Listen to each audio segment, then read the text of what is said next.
So my name is Dave Shanley, and I'm a senior staff engineer at VMware, and I work in the developer experience group. And our goal is to improve developer experience at VMware. And that's a very large topic, I know. And I'm focusing today on VMC and AWS.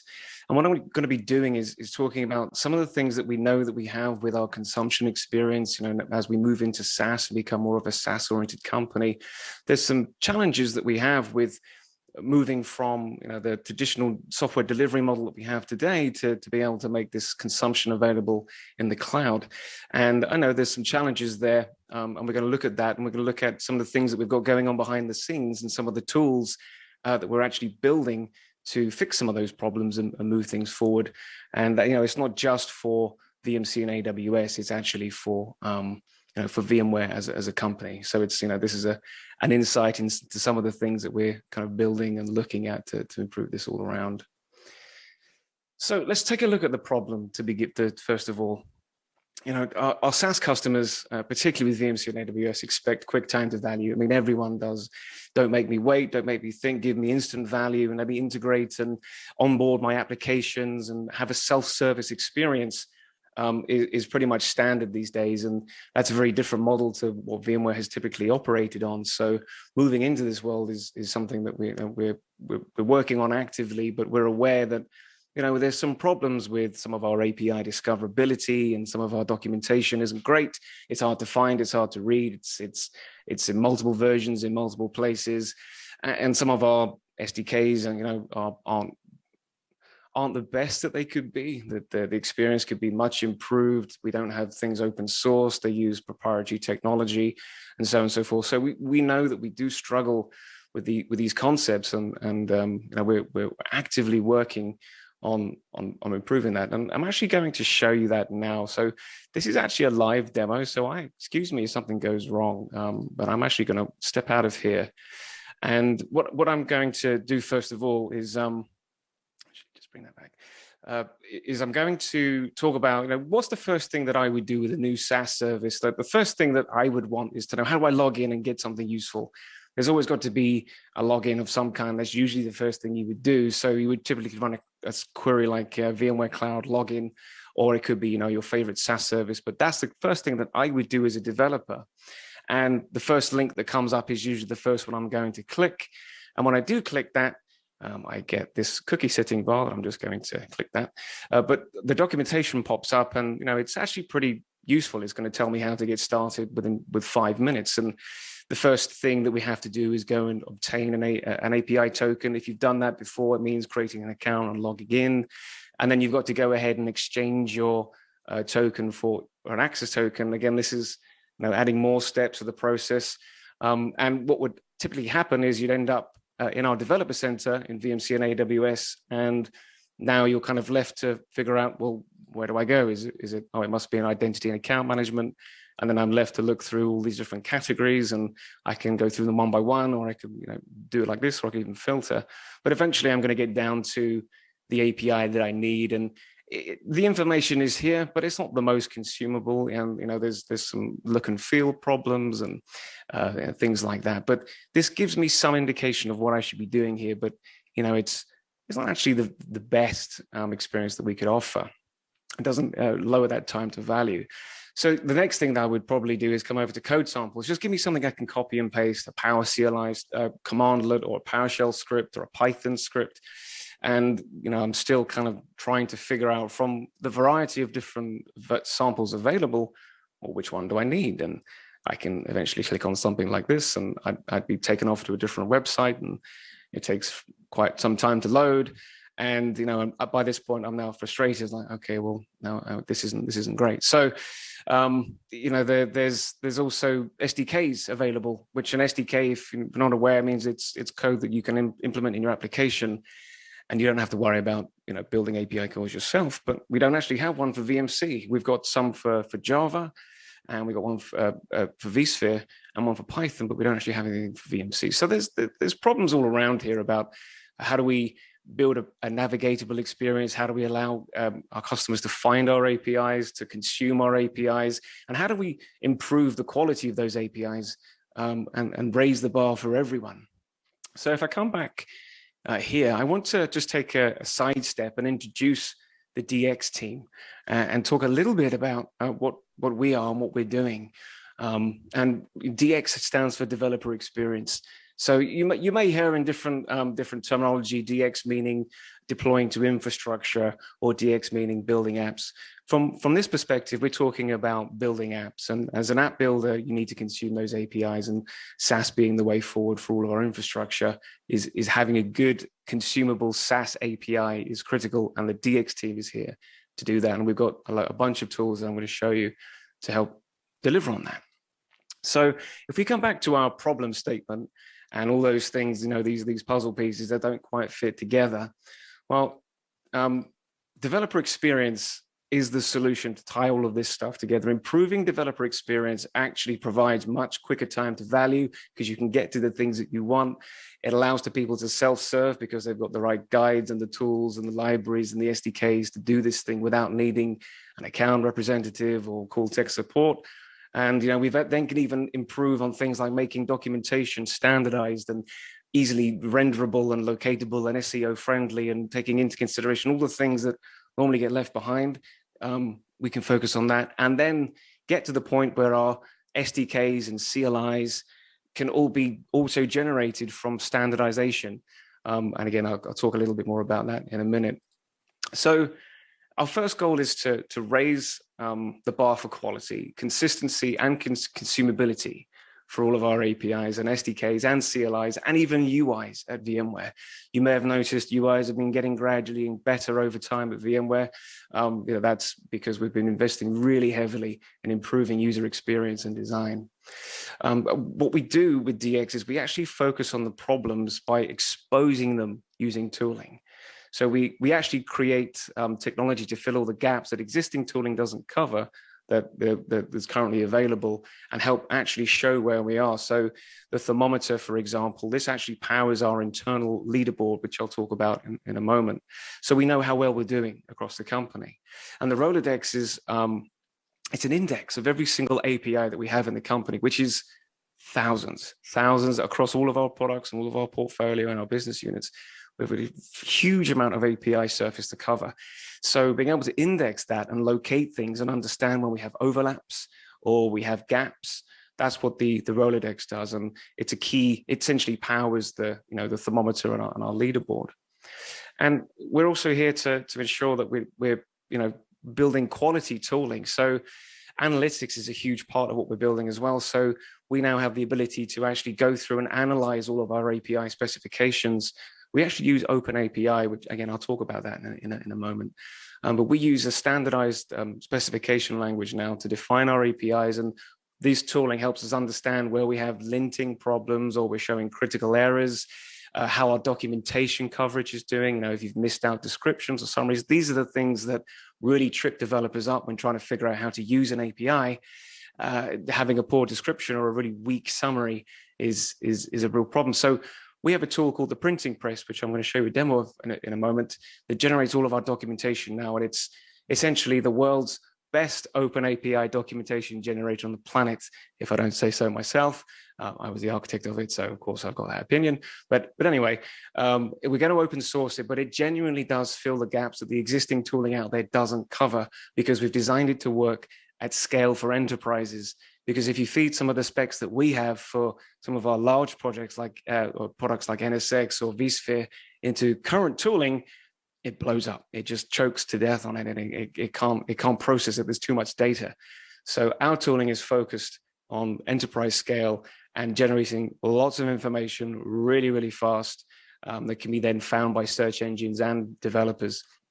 So the Sandpit is a tool that we have, allows us to do mocking. So not only can you build a contract, make sure it meets all of the standards and requirements and quality bars, but we can actually then run smoke tests on it by mocking it out and having all of those things run. Again, tools like this exist, but they don't exist at the scale that we need to operate it at. And we also have things like a tool called the compactor. So a lot of tooling out there, OpenAPI tooling in particular, doesn't work with large API services that are exploded out. And that's one of the ways you can define your contracts, is you've got these definitions over here and these definitions over here, and your tooling is supposed to be able to kind of follow all of it and stick it together, but it doesn't. So you can't actually use things like editors or IDE integrations without having a single specification. So the compactor sticks all this stuff together for you. And as I mentioned earlier, OpenAPI is something that we're heavily investing in because it's a standard. We're not here to invent new standards. We are here to build on what the industry is already using and make the experience of consuming that standard, one of the best that there is, and particular to help our customers with SaaS consumption and helping build better applications on top of the infrastructure that we provide. So we actually have a tool called the Glue Gun, which is something that I'm hoping that we can get some great feedback from later. It's actually a tool that allows us to generate ready-to-run, package management friendly, open source, ready to be deployed to open source. But it's open source quality, if you will. There's no proprietary technologies. It's all open. It's all based on open standards and open libraries. So this Glue Gun tool will actually create bindings using existing tools and a little bit of our own magic sauce to create ready-to-consume language bindings in Java, Python, Go, and PowerShell. So we've got a large community of PowerShell users via some of our tooling like PowerCLI. This will allow those developers to be able to consume the VMC APIs natively in their scripts without having to build REST calls and go through REST commands and using tools like Postman. And the Glue Gun is something that we want to get feedback on. Is going to be a beta that we want people to try out, and I'll talk about that at the end.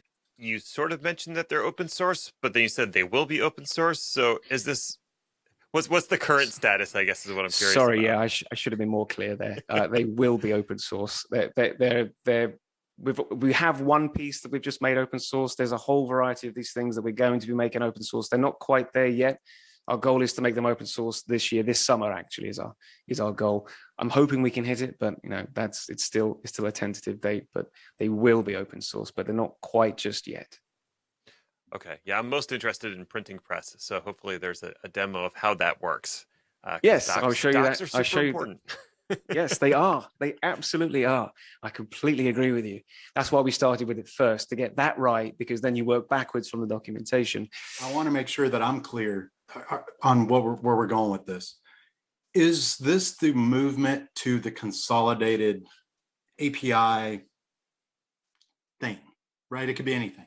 Taking all the different products, because this is something we've talked about. You've already addressed it in the beginning of this. APIs have been all over the place. Yes. I've got this, I've got that, and things get very confusing as you start going down the rabbit hole. Is this what you're working towards, is consolidating all those APIs into eventually a gateway or some sort? 100% yes. That's That's the end goal. Before we can get to that, not there yet, but that's not there yet.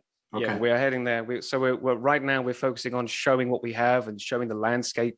Okay. If we can get all of our documentation for our APIs rendering consistently and looking the same and unified, and then that's the first bit. Then we bring the quality up. Then we encapsulate that with something like a gateway, and we're able to get to that end goal of having a single consistent consumption API experience where you don't follow products, you follow solutions. Good. And thank you for that. Because like I said, I felt like that's where you were going, and you probably said it. But I just wanted to make sure we were clear before we got down there. So thank you. Great. No problem. And thank God. That's all I can say. So I'm sorry. I have to chime in here. I wonder how you're going to accomplish that, creating some kind of unified single API experience or gateway for all the different products and VUs that exist inside VMware, because we're talking about VMware Cloud on AWS today, and that's great. You mentioned NSX. We saw the vSphere SDK.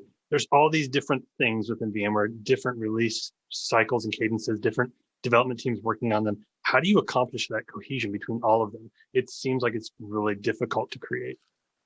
It is actually. So the first thing we have to do is bring every single BU and GM together, all of our acquisitions that have joined the company, and get everyone on the same page and show where we are with our current API story. Because there's, believe it or not, some GMs in the company believe that they don't have a problem with their APIs, but when you try and use those APIs with another product, you discover the problems that you're expressed very clearly. So the goal of what we're trying to achieve here is, first of all, we show every team where they are, where they stand compared to other products and other levels of APIs, larger and smaller. Once we can see, there's some good, there's some not so good, and there's some things we really got to fix. Having that ability to track that and move that forward moves us towards the goal of being able to then think, well, what's the right API consumption layer on top of all this stuff? Do we want to make all these low-level APIs available, or do we encapsulate and aggregate them into something that's a newer API but performs these things on behalf of all of these multiple aggregations that we would need to call individually? So that's the goal. Is first of all we show the state of the world, we get everyone to agree on the state of the world, and then we essentially drive that. Well, let's build a better consumption layer. And there is huge investment from the C-level down in getting this right. People are, anyone who makes a decision on money in the company is very aware that we need to fix this and get to the idea of having that consistent consumption API surface for all of VMware. And how we get there, it's a bigger challenge than I can go through today. I can't really comment on the individual strategies, but the key to starting the movement is showing where we are and putting all of our cards on the table and exposing everything and being transparent. So if we go back to this VMC documentation I started right at the beginning, this is actually generated by the printing press, and I can click through all of this stuff and it loads really fast. And this is all static HTML, CSS, and JavaScript. And we've built this whole thing from the ground up to render these APIs in a consistent way. So you can, it's got a localized search, so not CDDC, that's not right, SDDC, there's no such thing as a CDC. So if I want to search for SDDC or I want to do a network, you can easily find all those different data structures or API calls. Everything loads super fast. We've got useful examples of what those objects look like, and we've got things like curl commands baked in. So this is the VMC documentation, essentially the OpenAPI spec. We feed it into the printing press and it will render it like this. But it doesn't just do VMware stuff. And actually, I can come over to Power CLI as well. I can show you, we're actually doing CLI stuff. So Power CLI now has the exact same treatment as all of our OpenAPI stuff. And I come back to developer, I can even go into vSphere. And you can see vSphere automation. Now I can go through vCenter APIs. It's the same consistent look and feel for VMC. This is a much larger API surface, by the way. And we've got multiple versions as well. So the story gets even more complicated when you've got 1,000+ API surfaces over multiple versions. But the printing press can handle all of it flawlessly. And it doesn't trip up on any of it. It doesn't choke, and it does it super fast. So, this is what the output looks like, but I'm just going to show you some of the other value that it can bring. So let's go back to like the hello world of what people normally do with Swagger. Is everyone starts with a pet store. This is like an example specification. And typically you would navigate APIs using this type of an explorer.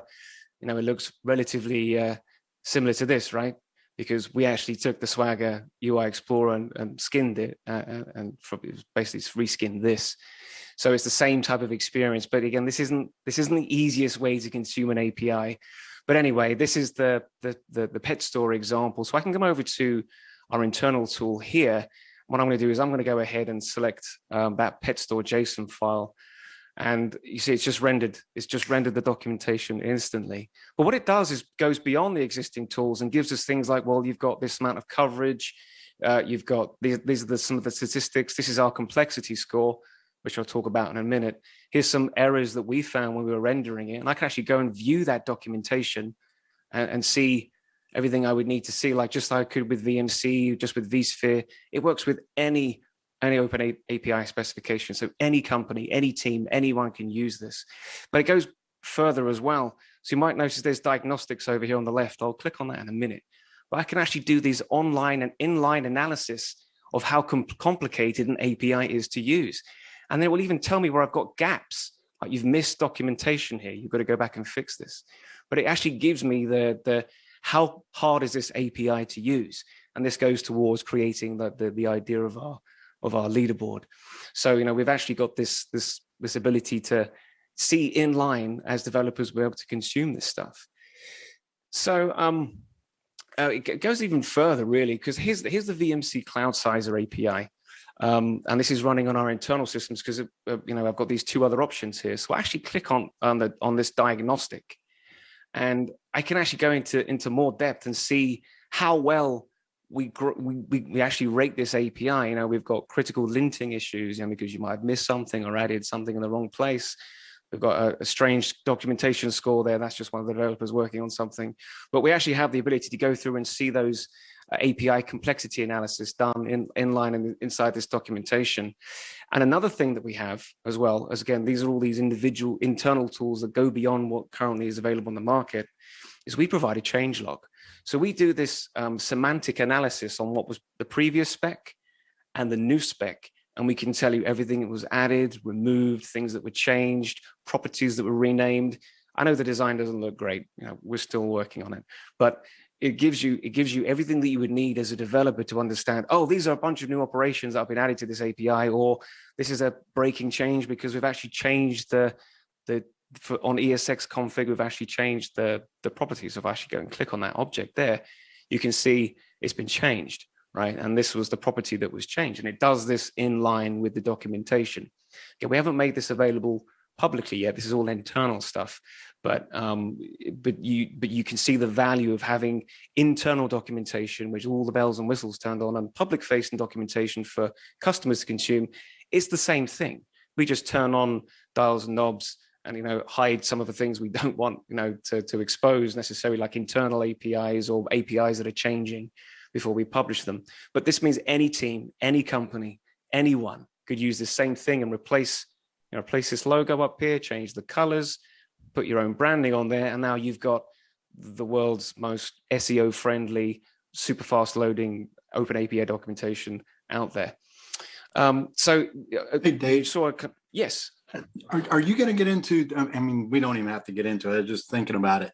How do you guys rate stuff? What is the criteria? What are you looking at? Are you guys defining the criteria? Are you saying yes, only from a VMware perspective, this is good and everyone else is terrible, or how does that look?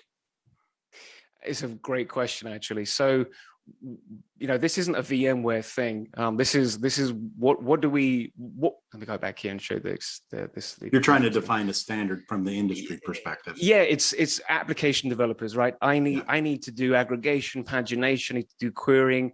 Why would you build an API with this number of query parameters in it? Or why would you build something this complicated? So it's really about what makes something consumable from anyone's use, whether it's a UI or a CLI or an SDK. How do we make these APIs useful and simple to use and not make you run around documentation, scratching your head, trying to figure out how to do something? It doesn't make sense. The goal here is to make this for everyone to use. Anyone can apply this logic. It's absolutely not just for VMware. So it really is things like, how well have you documented this data? If you use like one word to describe something, that doesn't make sense. How many query parameters have you put in? How many different types of return types have you got? Are you using standardized data structures, or is everything like a different error type? All of this stuff would apply to any company, any team, anyone building APIs. We're just trying to, we're raising the bar for VMware, but we're generally trying to help everyone get over this problem. Yeah, everyone has this problem. Everyone needs solutions to these problems. Everyone's trying to stick things together using open source tooling that gets you 80% of the way there and falls flat on the rest. We're trying to fill in all those gaps with the bits that don't exist and then provide a holistic end-to-end solution. And then, of course, this is open source, you said, so PRs are welcome to add more criteria or to things like that. Yes, because you can. That's what's good. It's not quite yet. We haven't released it yet, but it absolutely will be this year. So we're just a little bit behind on getting this code out. But absolutely, yes, MR's welcome. Anyone's welcome to contribute to it, add to it, change it, grow it, and add more technologies to it. Because as I mentioned before, we've got Power CLI, the printing press for render. It does OpenAPI 2 and 3, but we want to make it be able to render things like GraphQL and render protobuf and gRPC and async API, which is this new standard for async and event-driven APIs that will become huge in the next 3 to 5 years, in my opinion. So it's adding more and more and more support for more and more standards to generate completely consistent documentation and a way to navigate it. Awesome. And all the tools that help you kind of build better APIs at the same time. Awesome. Thank you. So just to kind of wrap up on that, because we're kind of getting close to time here, I wanted to just show you quickly, like this is how we then can start validating, or which APIs do we need to improve. You actually start to see, some of these are high quality, and we start to go down the tree of all of the different APIs we have. We've got kind of 96 different products loaded in here. You can start to see that we can actually track and deep dive into what makes a good API. And if we were to scroll, over here and go and take a look at Kubernetes, for example, we've got a problem with Kubernetes because it's got 81% documentation coverage, which we consider to be a bad developer experience. How can you have an API and 20% of it's, missing docs, major linting issues in the specification, there's warnings. It's got a recently, simple complexity score, but all of this stuff helps understand your API. It helps you understand where do you stand against, someone like VMware Cloud, which is much higher, or VMware Sizer. Generally, the smaller the APIs and the newer the APIs, the better they are. But some of the examples that we've had new teams that we've, come in through acquisitions in VMware, and we've been able to. They've come to us and say, how do I get my documentation up, or how do I improve my score here? And they'd run this tooling.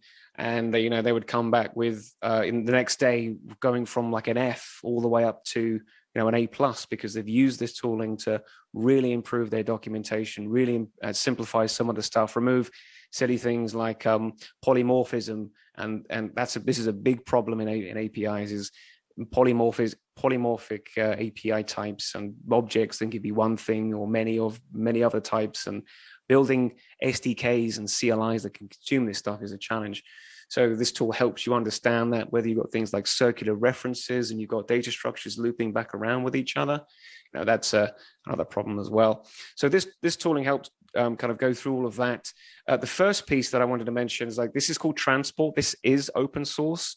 So if you've ever used the vSphere client, if you've ever used the web VMC, this console, the cloud console, all of the eventing, messaging is done through this technology here called Transport. So it's an event bus that's multi-stack. We actually use it in the vSphere client for all the tasks, notifications, and alerts, and everything that's going on. The same in the cloud console. This is the first product that we've made available from the VMware DX team. So it's vmware.github.io/transport. It's available for Go and Java and TypeScript. And it's the first piece. This is the first thing we're going to put out. Now we're going to do the printing press, and there's a bunch of other tools as well that I've mentioned today that would be open sourced as well as we go through the year. So coming back to here, I just would very briefly, the whole point to what we're doing is basing on top of OpenAPI, so we can do auto generation and have standardization. We don't have custom runtimes. We're contributing this code back into the OpenAPI code base ourselves as well, so everyone gets better as we fix this stuff. And the new things and the new libraries we're building will be making open source. So if you're interested in using our bindings, our new VMC bindings for vSphere and VMC, we haven't released them yet, but they're ready to go. It's not really a beta program here. This is just me. So please ping me on Twitter or email me at dshanley@vmware.com, and we can give you access or get you into contact with the right people. We're really interested in some feedback. How well do they feel? You're a PowerShell developer, or a PowerCLI developer, or a scripter. Let us give us some feedback, and also check out Transport if you're interested in that as well. So when do we get the open source of the printing press? It really looks amazing. Oh, thank you. So there's no date yet. It's really as fast as we can put the code into a clean state to publish it, because right now there's we've been running really, really hard and fast for the last year trying to get it built. So there's a bit of mess in there we need to clean up, to be honest. Yeah, once that's cleaned up, then we're going to push it out. Yeah, I mean, that's super valuable for developers to be able to do this to their own projects. I've seen so many projects where stuff is just left to rot on the vine, and the developer didn't do good docs, and now this is like one step better than just having CI to make sure that docs existed, but to actually grade them and give you real-time feedback. It looks really great. Thank you. Thank you very much.